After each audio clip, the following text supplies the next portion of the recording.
Welcome guys, जेके loan job channel में आपका बहुत बहुत स्वागत है। सब्सक्राइब कीजिए जेके लोन जॉब चैनल को और पाइए रोजाना फिजिक्स, केमिस्ट्री, बायोलॉजी के multiple choice question. So guys, physics और केमिस्ट्री यानी कि भौतिक विज्ञान, रसायन विज्ञान, काफ़ी सारे क्वेश्चंस हमने डिस्कस कर चुके, ठीक है। और आपके कमेंट आ रहे सर बायोलॉजी के क्वेश्चन करवाइए, जीव विज्ञान के, ठीक है। और बायोलॉजी सबकी फेवरेट होती है, ठीक है। तो बहुत ही बड़ा मजा आने वाला है क्योंकि बहुत ही इंपॉर्टेंट और इंटरेस्टिंग मल्टीपल चॉइस क्वेश्चन हम यहाँ पर डिस्कस करने वाले हैं। तो चलिए देखो, पहले तो आंसर हम आपको पढ़ के सुना देते हैं कि क्वेश्चन इसको पढ़ के सुना देते हैं कि क्वेश्चन क्या है, ठीक है। और आंसर आपको चूज करना है आपकी नॉलेज के अकॉर्डिंग, ठीक है। पहला क्वेश्चन है, प्रथम बार शब्द प्रोटोप्लाज्मा किसने दिया? Term protoplasm was first coined by. किसने दिया था? पार्टर ने, प्रुकेंज ने, सिंगर ने या फिर रॉबर्ट ब्राउन ने? बहुत अच्छा क्वेश्चन है। प्रोटोप्लाज्मा के बारे में पढ़ा होगा तो सबसे पहले आपको ये देखना को मिला होगा इंट्रोडक्शन में कि किसने दिया था, कब दिया था, किस प्रकार से दिया था, ठीक है। सो बताइए अब आप कौन सा ऑप्शन सही हो सकता है आपके ख्याल से। और अब तो आना चाहिए क्योंकि आपके एग्ज़ाम बहुत नज़दीक आ चुके हैं, तो ऑलमोस्ट सारे जो भी क्वेश्चन है उनके आंसर आपको आने चाहिए। ये मान के चलो कि आप एग्ज़ाम दे रहे हो, एंट्रेंस एग्ज़ाम आप दे रहे हो, ताकि आप खुद का एनालिसिस कर सको घर बैठे। प्रथम बार शब्द प्रोटोप्लाज्मा किसने दिया? चूज कर लिया होगा, अपना अपना ऑप्शन चूज कर लो। कर लिया? Let me check. इसका राइट ऑप्शन हो जाएगा पुरकेंज ने, करेक्ट ऑप्शन पुरकेंज ने, ठीक है। किसने दिया था? पुरकेंज ने। अगला क्वेश्चन है, अगले क्वेश्चन में किस्मत आजमाओ। मनुष्य में आवश्यक एमिनो अम्ल की संख्या। अगर आपने प्रोटीन एमिनो अम्ल पढ़ा होगा तो इजीली क्वेश्चन आ जाएगा। Number of essential acid amino acid in human. Amino अम्ल की संख्या आपको बतानी है। आवश्यक एक होता है आवश्यक और एक होता है अनावश्यक। तो यहाँ पर आपसे एसेंशियल पूछा गया है और ऑप्शन में भी आपके लिए दे रखा है, इन्हीं में से ही कोई है तो वो आपको बताना है। 18, 10, 8, 20 बताओ।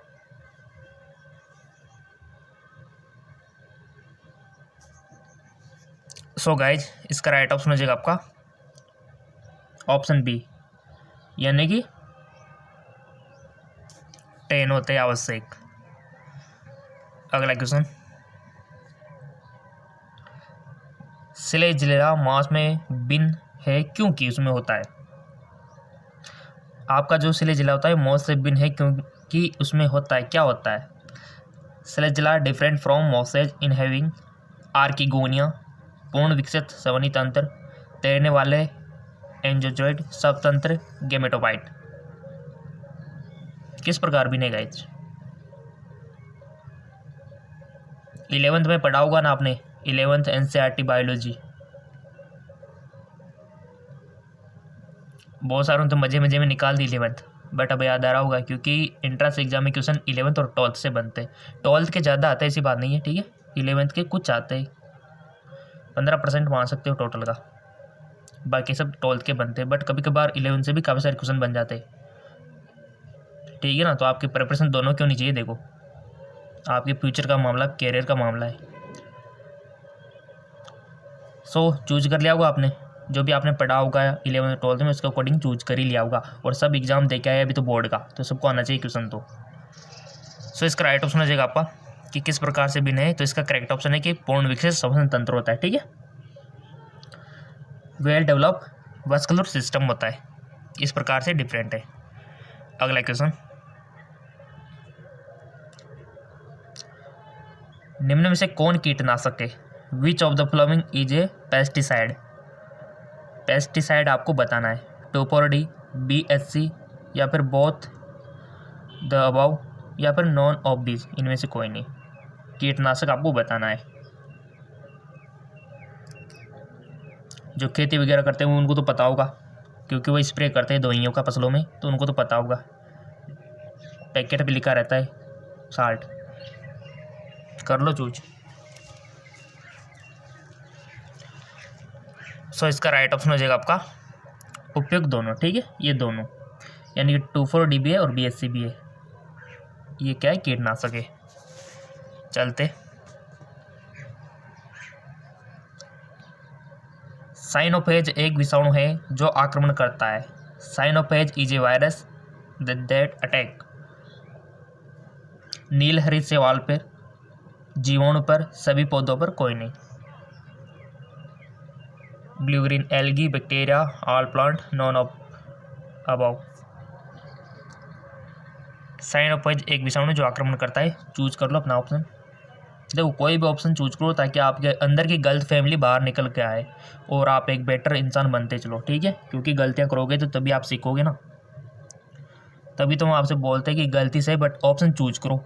ऐसा इसको देख कर ड्रो मत कि नहीं आ रहा, हम तो कुछ भी चूज ना करें, ये आपकी बहुत बड़ी गलती। कुछ भी चूज करो बट करो, क्या पता सही हो। सो कर लिया होगा आपने चूज। इसका राइट ऑप्शन हो जाएगा आपका नील हरित शैवाल पर, ठीक है। साइनोपोइज एक विषाणु है जो आक्रमण करता है नील हरित शैवाल पर। चलते बढ़ते आगे को। क्लोरोप्लास्ट में क्लोरोफिल पाया जाता है। Chlorophyll in chloroplast in located in. Chloroplast में क्लोरोफिल पाया जाता है। Stroma, grana, pyrenoid, lysosome. कहाँ पाया जाता है भाई? पढ़ा होगा ना आपने, प्लांट आपका चैप्टर है गाइज बायोलॉजी में। सो इसका राइट ऑप्शन हो जाएगा आपका ग्रेना में, ठीक है। ग्रेना इसका राइट ऑप्शन हो जाएगा। चलते आगे एक और। अगला क्वेश्चन है कि डेंगू बुखार का वाहक है। ये क्वेश्चन काफ़ी बार आ चुका है एंट्रेंस एग्जाम में, चांस है कि रिपीट हो सकता है। Vector for dengue fever. Dengue बुखार का वाहक है घरेलू मक्खी, सैंड मक्खी, बेड मक्खी या फिर मच्छर। जैसे कि इस बुखार को एक इंसान से दूसरे में लेके कौन जाता है, ये होता है वाहक, ठीक है। अगर मान लो कि मलेरिया का पूछ लिया जाए तो सबको आ जाएगा कि मादा एनोफिलीज मच्छर, बट यहाँ पर डेंगू का पूछा गया है तो आपको सिंपल सी बात है, सबको आना चाहिए क्वेश्चन। तो कर लिया होगा चूज आपने। और डेंगू बहुत किससे होता है गाइस? वायरस से होता है, याद रखना, वायरस से। डेंगू वायरस से होता है। हाँ जी हाँ बिल्कुल। तभी तो इसमें क्या होता है, प्लेटलेट्स डाउन चले जाते हैं पेशेंट के। प्लेटलेट्स आप सब जानते हो, डाउन चले जाएंगे तो फिर रक्त का थक्का नहीं बन पाएगा।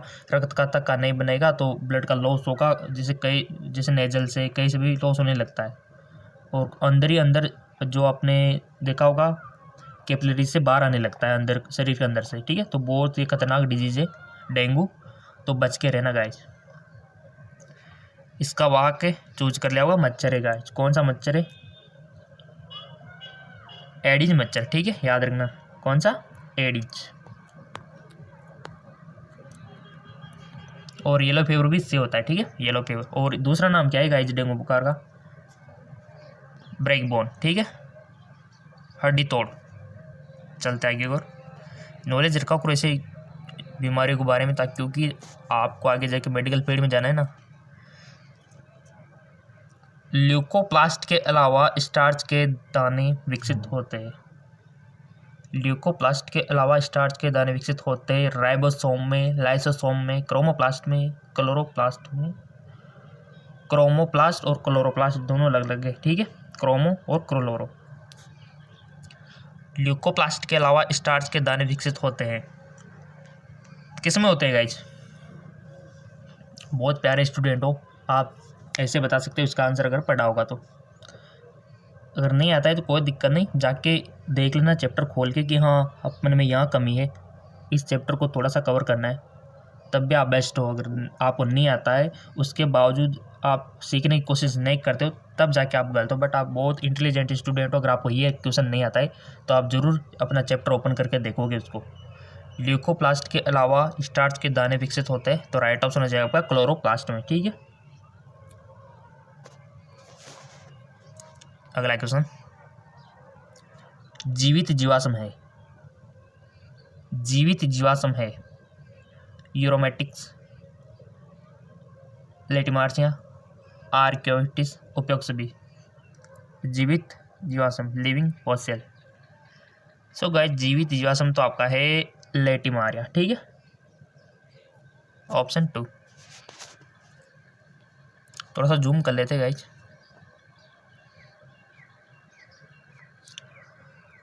नाखून, खुर एवं सींग उदाहरण है।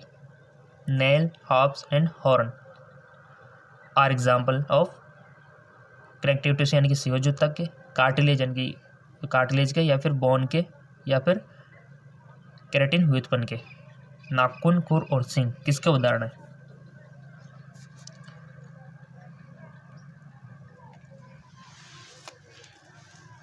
कर लिया होगा आपने one option select. Let me check, किसका राइट ऑप्शन है केराटिन व्युत्पन्न के, ठीक है, केराटिन व्युत्पन्न के। अगला क्वेश्चन, कोशिका में पाए जाने वाले विशाल कोशिकांग है, कोशिका में पाए जाने वाले विशाल कोशिकांग है। The largest cell organelle in the cell are tRNA, plastid, गोल्जिकाए, माइटोकॉन्ड्रिया। कोशिका में पाए जाने वाले विशाल कोशिकांग है। कोशिका तो आपने पढ़ा हुआ है, बचपन से पढ़ते आ रहे हो कोशिका, क्योंकि स्टार्टिंग भी कोशिका से ही है, क्योंकि जो भी जीवित प्राणी है संरचनात्मक इकाई कोशिका। सो गाइस, जिसका राइट ऑप्शन हो जाएगा आपका प्लास्टिड, ठीक है, क्या हो जाएगा प्लास्टिड, इसका राइट ऑप्शन हो जाएगा, कोशिका में पाए जाने वाला विशाल कोशिकांग है। चलते आगे को, अगला क्वेश्चन है आपका कि निषेचित मादा मधुमक्खी कहलाती है। The fertile female honey be in called drone, Madhukar, Rani, Raja. So guys, जिसका राइट ऑप्शन हो जाएगा आपका रानी, ठीक है, क्यून, ये हो गया, ठीक है, क्यून कहलाती है, निषेचित मादा मधुमक्खी कहलाती है, क्यून कहलाती है। क्वेश्चन बन चुका होगा गाइज काफ़ी बार। अगला क्वेश्चन है, शीत निष्क्रियता के समय मेंढक श्वसन करता है। ड्रिंग, हाइब्रेशन, फ्रॉग, रेस्पिरेशन बाय, बाहरी गिल्स द्वारा, नम त्वचा द्वारा, फेफड़े एवं प्रोक्रोपेजिधारियों द्वारा, बाहरी गिल्स एवं फेफड़ों द्वारा। राइट ऑप्शन हो जाएगा आपका नम त्वचा द्वारा, नम त्वचा द्वारा करता है श्वसन, ठीक है, यानी कि स्किन के थ्रू करता है वो, याद रखना इस बात को, बहुत अच्छी बात है। मनुष्य के दाएं हाथ में कुल हड्डियां संख्या आपको बतानी है, और हमने आपसे बोला था कि इंसान में जितनी भी हड्डियां होती है, जितनी भी हड्डियों को मतलब ये नहीं कि 200 से याद कर लो आप, पूरी मतलब हाथ में कितनी, पैर में कितनी, खोपड़ी में कितनी, चेस्ट में कितनी, चेहरे पे कितनी, इस प्रकार से याद रखनी है। एक तो आप ऐसे याद रख लो कि 206 हड्डियाँ होती है तो हमें पता है, किसी को पता नहीं है, ऐसा कुछ नहीं है, तो सभी को पता है, ठीक है। कौन से अंग में कितनी होती है, टार्सल में कितनी होती है, मेटाटार्सल में कितनी होती है, कार्पल में कितनी होती है, मेटाकार्पल में कितनी होती है, कान में कितनी होती है, चेहरे पे कितनी होती है, ये आपको याद रखना है, और हमने आपको पढ़ा दिया था। और वैसे अगर आप डिमांड करते हो कि एक वीडियो हो जाए इस बात पर, स्केलेटल सिस्टम पे, तो हम बना देंगे, कोई दिक्कत वाली बात, हमने कहाँ मना किया, हम तो मना ही नहीं करते, बट आप कमेंट करोगे तभी तो बनाएंगे ना, ठीक है। टॉपिक तो आप दो कि स्केलेटल सिस्टम पे बनाओ वीडियो, तो हम बना देंगे, कोई दिक्कत वाली बात ही नहीं है, ठीक है। तो मनुष्य के देखो दाएं हाथ में कुल हड्डी की संख्या आपको बतानी है, तो ऑप्शन यहाँ 30, 28, 32, 34। Total number of bone in right arm of human, अब आप वो गिनोगे, ह्यूमरस, रेडियो, वल्ना, कार्सल, मेटाटार्सल, जितनी भी आपने पढ़ रखी होगी गिन लो सबको। सो सिंपल सी बात है, इसका राइट ऑप्शन हो जाएगा आपका 30 होती है गाइस, दायां हो या बायां सेम होती है, ठीक है। चलता है कि और जितनी भी हर एक ऑर्गन में, जैसे हाथ हो गया, पैर हो गया, आपकी रिब्स हो गई, ठीक है, खोपड़ी हो गई, चेहरा हो गया, कान हो गया, नाक हो गया, इनमें कितनी हड्डियां होती है आपको याद रखना है अलग अलग ऐसे, ठीक है ना। निम्नलिखित में से किस कुल के पौधों में सनई निकाला जाता है। अगर आपको सनई समझ में नहीं आता तो कोई दिक्कत नहीं, इधर इंग्लिश दिया हुआ है और आपके एग्जाम में भी इंग्लिश दी हुई होगी। Sun hemp belong to the plant family, leguminosae, solanaceae, compositae, Malvaceae.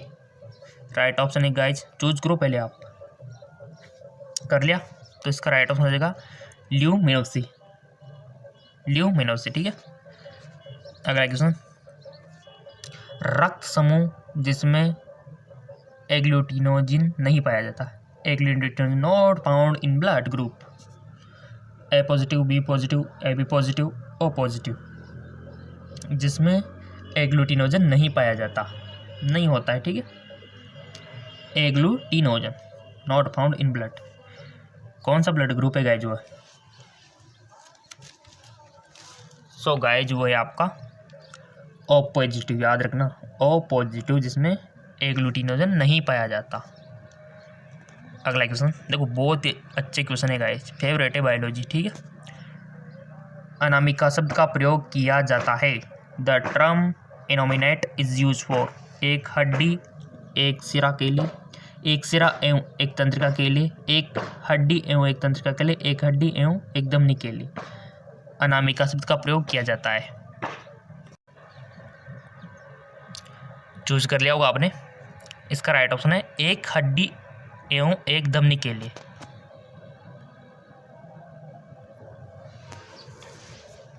बढ़ते आगे और अगला क्वेश्चन है, सिलोम शरीर गुहा है। Coelom is body cavity of Taenia की, हाइड्रा की, प्रेटिमा की या फिर अविलिया की। सो इसका राइट ऑप्शन हो जाएगा आपका प्रेटिमा की, ठीक है। किसकी? फ्रेटिमा की।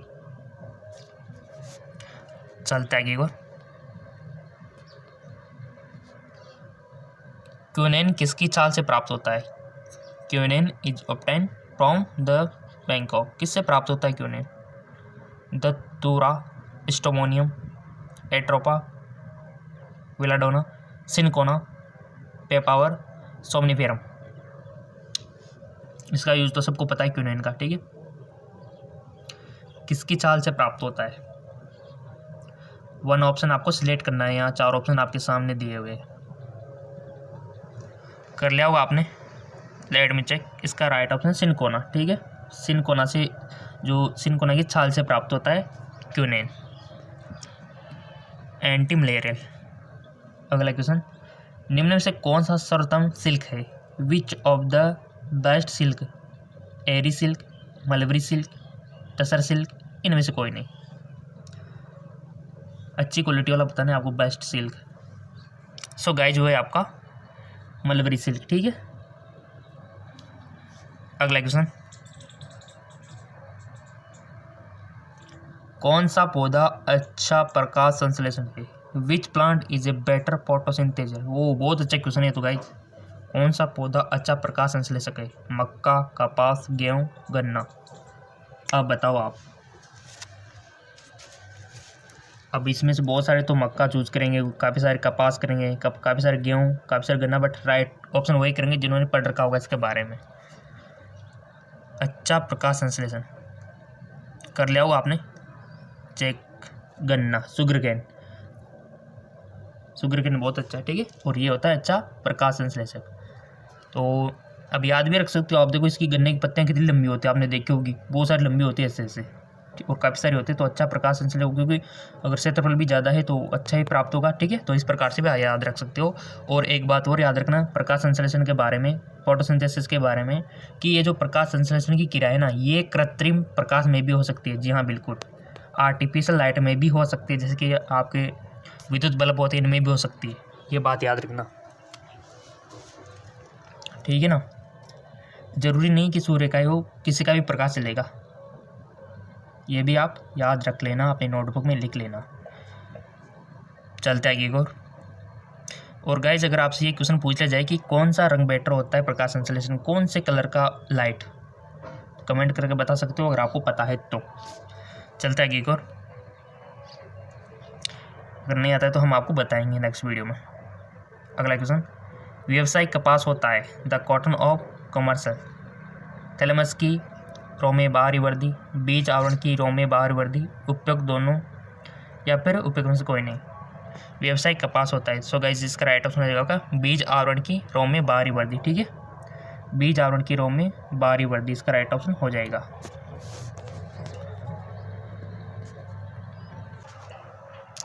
अगला क्वेश्चन है, पादप कोशिका में H2O2 का संश्लेषण एवं विघटन संपन्न होता है। सिंथेसिस डिग्रेडेशन ऑफ H2O2 इस plant cell take place in रितिका में, प्रोक्सिसोम में, स्पोरोसोम में, राइबोसोम में। पादप कोशिका में H2O2 का संश्लेषण एवं विघटन संपन्न होता है। सो गाइस राइट ऑप्शन है प्रोक्सिसोम में। किसमें?